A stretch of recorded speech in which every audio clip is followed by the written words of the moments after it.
right now. I was just driving down the town.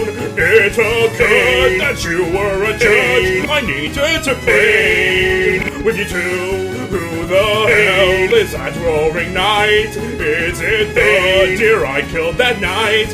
Holy crap, my life is a wrap. I'm gonna be sent straight to jail. Well, I couldn't do it out to defeat this guy. As long as I mean, I am feeling dry. I need to mute and to go like high. If I will survive this 9 hours to the tide, turn straight to the sword. Get a couple of years, then maybe some more. Then I'm gonna right into the door. Maybe I can build that for Mr. on the tail. Also know the sense. When I get the world, hold in my 2 hands. I'm ready to fight right into the night. If I could impress my wife, probably you will be with me again. We're gonna get no more family then. So if I can do, please tell me when. Before I say my truck, I will kill as fuck. Susie Chris will fence the sky. Then that's one, my truck I will take.